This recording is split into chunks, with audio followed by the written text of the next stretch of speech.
ತುಮಕೂರು ಜಿಲ್ಲೆಯ ಸಿದ್ಧಗಂಗಾ ಮಠದಲ್ಲಿ ನಡೆದ ಶ್ರೀ ಸಿದ್ಧಲಿಂಗೇಶ್ವರ ಜಾತ್ರಾ ಮಹೋತ್ಸವದಲ್ಲಿ ಸಾವಿರಾರು ಭಕ್ತರ ಸಮ್ಮುಖದಲ್ಲಿ ಭಕ್ತಿಭಾವದಿಂದ ಜರುಗಿತು. ಮಠದ ಆವರಣದಲ್ಲಿ ರಥೋತ್ಸವಕ್ಕೂ ಮುನ್ನ ಶ್ರೀ ಸಿದ್ಧಲಿಂಗ ಸ್ವಾಮೀಜಿ ಪೂಜಾ ವಿಧಿವಿಧಾನಗಳಿಗೆ ಚಾಲನೆ ನೀಡಿದರು.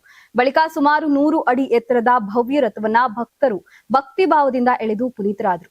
ಈ ಸಂದರ್ಭದಲ್ಲಿ ತುಮಕೂರು ಜಿಲ್ಲಾಧಿಕಾರಿ ಶುಭ ಕಲ್ಯಾಣ್ ಅವರು ಸಹ ರಥ ಎಳೆದಿದ್ದು ವಿಶೇಷ.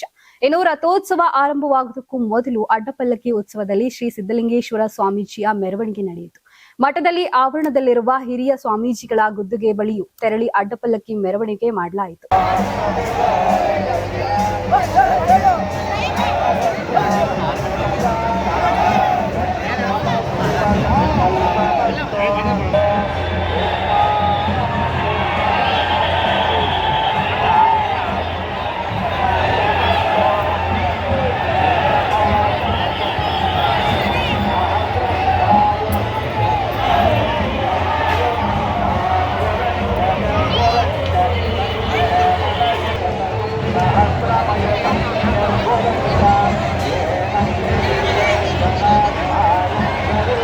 ಮೆರವಣಿಗೆಯಲ್ಲಿ 10ಕ್ಕೂ ಹೆಚ್ಚು ವಿವಿಧ ಮಠಗಳ ಮಠಾಧೀಶರು ಪಾಲ್ಗೊಂಡಿದ್ರು. ಭಕ್ತರು ರಥಕ್ಕೆ ಬಾಳೆಹಣ್ಣು ಎಸೆದು ತಮ್ಮ ಭಕ್ತಿಭಾವ ಸಮರ್ಪಿಸಿದ್ರು.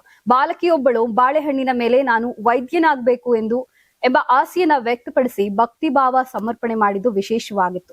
ಮತ್ತು ರಥೋತ್ಸವಕ್ಕೂ ಮುನ್ನ ಮಠದ ವಿದ್ಯಾರ್ಥಿಗಳು ವಿವಿಧ ಜಾನಪದ ನೃತ್ಯಗಳನ್ನ ಪ್ರದರ್ಶಿಸಿ ಎಲ್ಲರ ಮೆಚ್ಚುಗೆಗೆ ಪಾತ್ರರಾದರು. ಯಾರಾಗ್ತಾರೆ ಎಂಎಲ್ಎ ಅಭ್ಯರ್ಥಿ 2028 ಶೀಘ್ರದಲ್ಲೇ.